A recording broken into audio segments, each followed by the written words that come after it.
जय हिंद दोस्तों, कैसे हो आप लोग। आशा करता हूँ आप लोग अच्छे होंगे। जैसा कि आप स्क्रीन पर देख रहे हैं, यह पेपर एसएससी जीडी का प्रीवियस ईयर का पेपर है। यानी जो आपकी पिछली भर्तियां निकली हुई थी एसएससी जीडी की, उसका ये पूरा आंसर की है। तो आज हम हिंदी के सेक्शन को या हिंदी के पार्ट को सॉल्व करने वाले हैं। इसके अलावा कुछ प्रीवियस ईयर के पेपर जिसमें आपका हिंदी, रीजनिंग और जीके जीएस का मैं सॉल्व करवाया हूँ। अगर आपने वो नहीं देखे हैं और देखना चाहते हैं तो वीडियो प्लेलिस्ट पर जाकर देख सकते हैं। ये आप देखिए, सेक्शन पार्ट डी हिंदी, ठीक है। और आगे जो आपका सेक्शन है ये आपका इंग्लिश वाला है, ठीक है। ये देखिए पूरा आपका आंसर की है, लिखा हुआ ना पूरा आंसर की। तो हम एक एक करके डेली आपका प्रीवियस ईयर का पेपर सॉल्व करवाएंगे। तो अगर आप नए हैं तो चैनल को जरूर सब्सक्राइब कर लें। ये आप देखो कितने पेज का है, रुको एक मिनट रुकिए, मैं दिखाता हूँ कितने पेज का है। ये देखो आपका 2349 पेज का ये आपका पूरा पीडीएफ है। ये देखो लिखा है ना, ये मिट गया यहाँ से, ठीक है। तो एक एक करके सब सॉल्व करेंगे। तो चलिए दोस्तों वीडियो स्टार्ट करते हैं बिना किसी देरी के। तो आपका ये रहा हिंदी का पहला प्रश्न, पढ़ेंगे। निम्नलिखित वाक्यांश के लिए एक सार्थक शब्द चुनिए। मतलब अनेक शब्दों का एक शब्द। तो हम पढ़ेंगे, ऐसी बात जो लोग परंपरा से सुनते आए हो उसे क्या कहते हैं। उसको दोस्तों किंवदंती कहते हैं। क्या कहते हैं? किंवदंती। तो ऑप्शन 4 आपका बिल्कुल सही होगा, ठीक है। और आपका ऑप्शन 1 तो बिल्कुल सही नहीं होगा, क्योंकि स्मरणीय या कोई आपको बात जो होती है अगर आप मन में स्मरण करते हैं, सोचते हैं, तो वो स्मरणीय कहलाता है। तो आपका 1 तो हो ही सकता, ठीक है। तो आपका किंवदंती ऑप्शन 4 इसके लिए बिल्कुल सही रहेगा। अगला प्रश्न देखिए। अगला प्रश्न बहुत ही आपका इम्पोर्टेंट प्रश्न है, ऐसे प्रश्न पूछे जाते हैं। तो उसने पूछा क्या है, देखिए।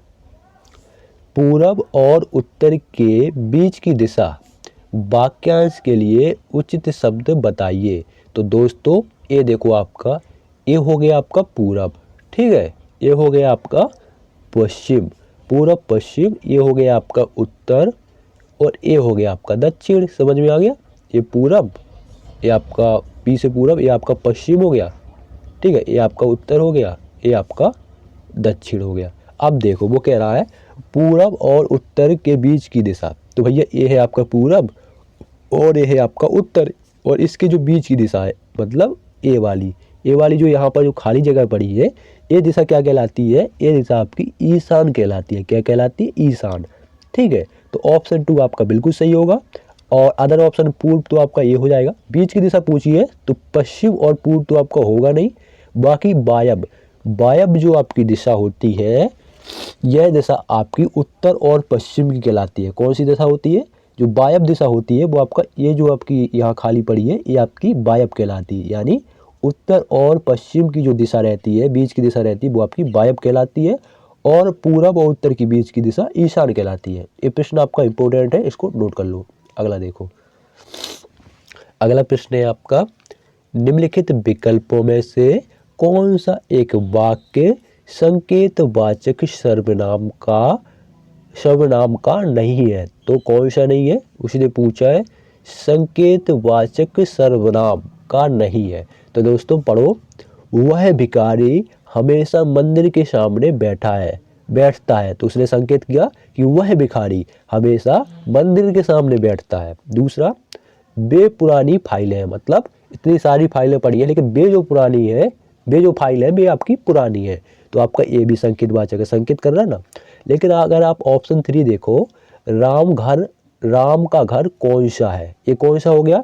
ये जो आपका है ये आपका प्रश्नवाचक हो गया। राम का घर कौन सा है, ऐसा हो गया ना। राहुल का घर कौन सा है, राहुल की गाड़ी कौन सी है, तो कौन सा हो गया? ये प्रश्नवाचक हो गया। बाकी आपका ऑप्शन 4, ऑप्शन 1 और ऑप्शन 2 ये सभी आपके संकेतवाचक सर्वनाम है, और ऑप्शन 3 आपका प्रश्नवाचक है। तो आपका ऑप्शन 3 सही हो जाएगा, ठीक है। तो बढ़ते हैं अगले प्रश्न की ओर। जो कुछ समझ में ना आए तो बेझिझक आप कमेंट बॉक्स में बताइएगा कि यहाँ समझ में नहीं आया, तो मैं आपको बताऊंगा। अगला प्रश्न देखिए, निम्नलिखित में से किस एक वाक्य में सर्वनाम के प्रयोग संबंधी अशुद्धि है। अशुद्धि आपको बतानी है, सर्वनाम के प्रति। तो देखो ऑप्शन 4 में जो लोग अंदर आना चाहते हैं वह आ सकते हैं। तो ऑप्शन 4 में यहाँ आपका अशुद्धि है सर्वनाम के प्रति। ठीक है, तो ऑप्शन 4 आपका बिल्कुल सही होगा। ठीक है, और बाकी आपके देख लेना, खुद आपके अलग भिन्न भिन्न दिखेंगे। ठीक है, लेकिन ऑप्शन 4 आपका सबसे हटके, तो ऑप्शन 4 आपका बिल्कुल सही होगा। ठीक है, अगला देखिए। अगला प्रश्न आपका पर्यायवाची से, सॉरी थोड़ा नीचे हो गया, पर्यायवाची से आपके एक प्रश्न या दो प्रश्न आपको देखने को मिलेंगे, और इससे ज़्यादा तो वो आपका शुद्धि अशुद्धि वाले पूछ लेते, और एक अनेक शब्दों के एक शब्द वाला पूछ लेते, तो ये आपको ज़्यादा पूछते हैं। पर्यायवाची में किसी में एक पूछेंगे, किसी में दो, और विलोम शब्द एक ही पूछते हैं। तो अगला देखो, निम्नलिखित शब्द का सही पर्यायवाची शब्द विकल्प में से चुनिए। तो आपका नदी का पर्यायवाची उसने पूछा है, तो नदी का पर्यायवाची होता है आपका तरंगिणी। क्या होता है? तरंगिणी। तो ऑप्शन 1 आपका बिल्कुल सही होगा। बाकी जो आपके पर्यायवाची है, सरोज, सरोज आपका कमल का पर्यायवाची है। हिमनद जो है आपका ये ग्लेशियर का पर्यायवाची है। चपला जो है किसका पर्यायवाची है? ये आपका विद्युत का पर्यायवाची है। क्लियर हो गया? तो ऑप्शन 1 आपका नदी का पर्यायवाची तरंगिणी होगा। Option 1 is right answer. अगला देखिए। अगला है, निम्न मुहावरे को किस विकल्प द्वारा पूर्ण किया जा सकता है? तो दोस्तों मुहावरे आपके 2-3 पूछे ही जाते हैं, 2 तो क्लियर है। तो इस मुहावरे को पूर्ण करना अपन को कैसे करेंगे? गागर में क्या सागर भरना। आपने एक या वो भी देखा होगा मैराथन क्लास में, गागर में सागर भरना, यानी कम समय में ज़्यादा कार्य करना। क्या इसका मुहावरे का अर्थ है? कम समय में ज़्यादा कार्य करना। ठीक है, गागर में सागर भरना। ठीक है, तो ऑप्शन 1 आपका बिल्कुल सही होगा। तो बाकी आपके ऑप्शन 3 जो है आपके गलत हो जाएंगे। ठीक है, पैसा भरना नहीं, पानी भरना नहीं, दूध भरना नहीं, क्या गागर में सागर भरना, कम समय में ज़्यादा कार्य करना। अगला देखो।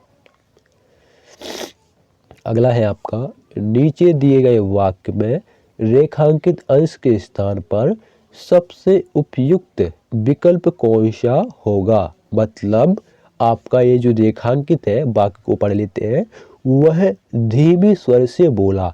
तो आपका जो धीमी है, ठीक है, इस धीमी के स्थान पर आपके 4 ऑप्शन दिए गए हैं। 4 ऑप्शन में से कौन सा ऑप्शन सबसे अच्छा इसमें बैठेगा, कौन सा ऑप्शन सबसे अच्छा लगेगा? तो जो अच्छा लगेगा वही आपको इसमें धीमे के स्थान पर लिख दे रहा है। तो हम पढ़ेंगे, वह धीमे स्वर से बोला। तो ये आपका बिल्कुल सही है। ठीक है, तो ऑप्शन 1 आपका सही होगा, लेकिन हम अदर ऑप्शन भी एक्सप्लेन करेंगे। जैसे कि वो, एक मिनट, ये थोड़ा ब्लर हो गया था। जैसे कि दूसरा देखो आप, वह धीमो स्वर से बोला, वह धीमो स्वर से बोला, तो ये सही नहीं है। तीसरा देखो, वह करुण स्वर से बोला, तो ये भी सही नहीं है। करुण मतलब कोई आपका दर्द वगैरह हो। ठीक है, तो देखो, और चौथा देखो, वह गुस्से स्वर में बोला, ये भी सही नहीं है। लेकिन आपका धीमे के स्थान पर कौन सा सही बैठेगा? वह धीमे स्वर में बोला। ठीक है, धीमे के स्थान पर धीमे आपका सबसे बेस्ट है। तो ऑप्शन 1 आपका बिल्कुल सही है। अगला देखो। अगला है, राहुल के स्वभाव में क्रोध का भाव अधिक है। उक्त वाक्य में प्रयुक्त क्रोध के स्थान पर उसके विलोम शब्द का प्रयोग निम्न में से किस वाक्य में किया गया है? मतलब आपका 4 वाक्य दिए गए हैं, इन 4 वाक्यों में से कौन से वाक्य में आपका क्रोध का विलोम शब्द दिया गया है? तो आप देखोगे, राहुल के स्वभाव में क्षमा का भाव अधिक है। क्रोध का क्या हो गया? क्षमा। क्या हो गया? क्रोध का हो गया क्षमा। ठीक है, तो ऑप्शन 2 आपका बिल्कुल सही होगा। बाकी आपका घृणा करना, ये भी आपका क्रोध ही है। ठीक है, मतलब क्रोध का ही पर्यायवाची है। ईर्ष्या करना, ये भी आपका, और आपका राहुल के स्वभाव में दया का भाव अधिक है। तो दया तो नहीं होगा, क्या होगा? क्षमा होगा। तो ऑप्शन 2 बिल्कुल आपका सही होगा। ठीक है, क्षमा करना और दया करना, दया करने में अंतर है। क्षमा, या जब कोई गलती हो जाए तो क्षमा कर दो, और गलती हो जाए तो क्रोध आ जाता है। ठीक है, तो आपका क्रोध का उल्टा आपका क्षमा होगा, दया नहीं होगा। दया तो ऐसा है कि कोई व्यक्ति जा रहा है, कोई लाचार है, तो उसको देख के दया आ जाती है, तो उसकी हेल्प कर देते हैं। ठीक है, तो ऑप्शन 2 बिल्कुल आपका सही होगा। अगला देखो, यह रास्ता डैश है, सावधानी से चलें। उपयुक्त वाक्य में रिक्त स्थान की शुद्ध वर्ती वाले सही शब्द से कीजिए। तो यह रास्ता कैसा है? दुर्गम है, सावधानी से चले। तो आपने देखा होगा बोर्ड भी लगा रहता होगा, बोर्ड भी लगा रहता है जब आप रास्ते में जाओगे, कोई रास्ता आगे से खराब है या कोई टेढ़ा बकोड़ा है या ऊपर नीचे है, कुछ भी है, तो यह रास्ता दुर्गम है, सावधानी से चले। ऐसा नहीं कि आप ले जा रहे हो 120 की स्पीड में और वहाँ रास्ता है खराब तो गिर जाओ, तो कैसा लगेगा? दुर्गम है। तो ऑप्शन 1 आपका सही होगा। ठीक है, और ये आपका दुर्गम जो लिखा है ऑप्शन 2 में गलत लिखा है, ऐसा दुर्गम नहीं लिखा जाता। अगर ऑप्शन 1 जैसा लिखा रहता तो ये सही हो जाता। ठीक है, ये भी गलत है, ये भी गलत है। ठीक है, शुद्ध रूप नहीं है इसका, ये 3 जो ऑप्शन दिए गए हैं ये शुद्ध नहीं है। बाकी ऑप्शन जो 1 लिखा है ये आपका शुद्ध लिखा है। दुर्गम कैसे लिखा जाता है? ऐसे। तो ये आपकी शुद्ध वर्तनी हो गई। तो ऑप्शन 1 आपका बिल्कुल सही होगा। अगला देखो, निम्न वाक्य में रेखांकित शब्द को विकल्पों में दिए गए किस शब्द से बदला जा सकता है जिससे वाक्य के अर्थ में कोई परिवर्तन ना हो? तो पढ़ेंगे, प्रतिदिन रियाज करने के कारण वह प्रवीण हो गया। रियाज समझते हो? वही आपका जो आपका डेली कार्य करता है, डेली प्रयास करता है, ठीक है ना, डेली रियाज करता है। शायद मुस्लिम वाला, ठीक है ना, उर्दू वाला, मुस्लिम उर्दू वाला ये शब्द है रियाज। ठीक है ना, बार बार अभ्यास करना। ठीक है ना, जैसे सुबह उठ के आप डेली प्रैक्टिस लगाते हो, तो आप डेली प्रैक्टिस सेट लगाओगे तो बाद में आप सफल हो जाओगे, सिलेक्शन ले लोगे। ठीक है ना, प्रवीण हो जाओगे, यानी सफल हो जाओगे। जो डेली प्रयास करता है वो एक ना एक दिन सफल हो जाता है। तो रियाज का क्या अर्थ होगा? अभ्यास, मतलब डेली अभ्यास करता है, डेली प्रैक्टिस सेट लगाता है। तो ऑप्शन 2 बिल्कुल सही होगा।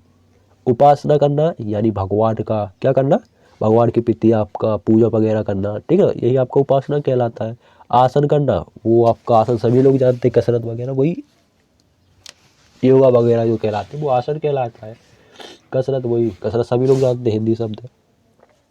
तो रियाज यानी अभ्यास करना, सभी लोग जानते होंगे। ऑप्शन 2 बिल्कुल आपका सही होगा। अगला देखिए, अगला है, निम्नलिखित में से किस वाक्य में निर्माण के विलोम शब्द का प्रयोग हुआ है? तो निर्माण का विलोम शब्द क्या होता है? नाश होता है।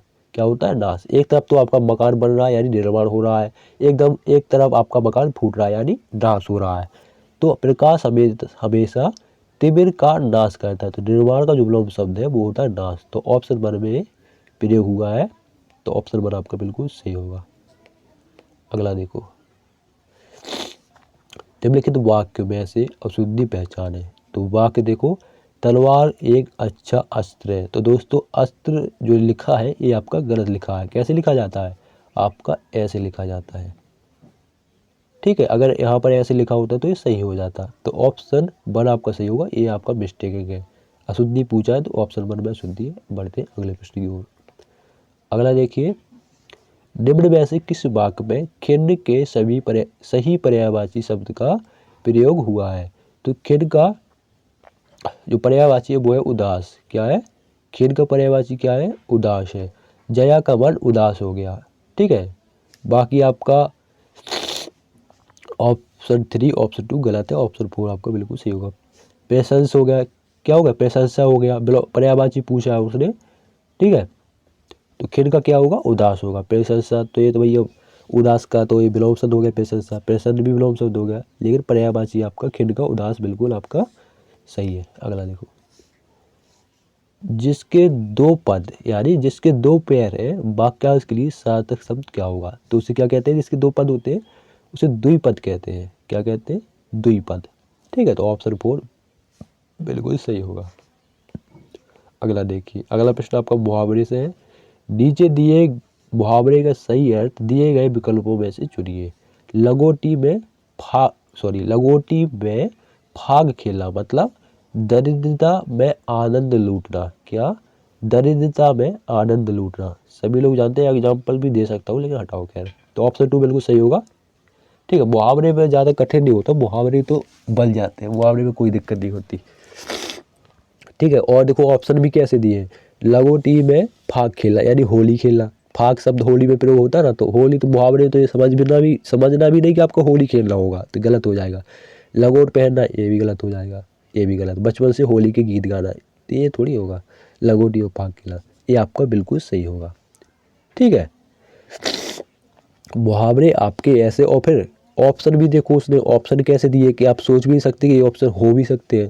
ठीक है। और कहीं कहीं आपका देखो, आपके जो बड़े बड़े एग्जाम होते हैं, अरे बड़े बड़े क्यों हुए, अभी 12 पास किए हुए ना हेड कांस्टेबल स्टील वाले, उसमें भी आप देखोगे ना तो ऐसे का नाम ऑप्शन देंगे कि आपको 4 ऑप्शन एक जैसे लगेंगे। आपको लगेगा इसमें से कौन सा लगा दें यार, सब तो एक जैसे हैं, लेकिन इसमें तो आपको साफ साफ नज़र आ रहा कि ये नहीं हो सकता। ठीक है। अगला देखो, अगला प्रश्न जो है वो आपके गद्यांश से है। गद्यांश आपका 5 अंक का 100% पूछा ही जाता है।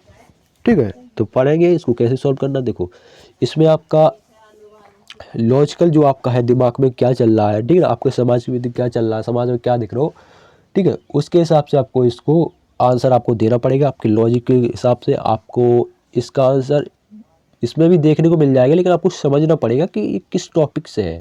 ठीक है।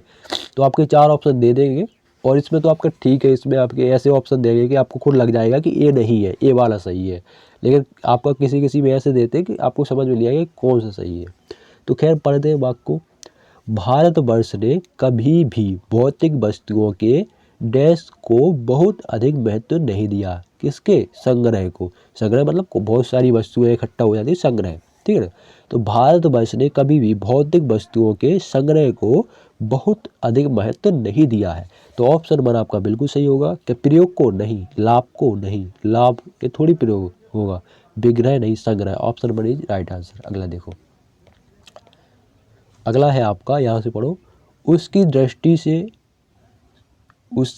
दृष्टि से मनुष्य के भीतर जो महान डैश गुण स्थिर भाव से बैठा हुआ है, जो भीतर भीतर मतलब आंतरिक, क्या होता है, मनुष्य के भीतर जो महान आंतरिक गुण स्तर, क्या आंतरिक, आंतरिक आंतरिक मतलब होता है भीतर की ओर। ठीक है। आंतरिक के गुण स्तर भाव से बैठा हुआ है। तो ऑप्शन 3 आपका बिल्कुल सही होगा। ठीक है। इसको यार ऐसे ही सॉल्व कर लो, इससे तो मुझे दिक्कत हो, समझाने में दिक्कत होने लगती।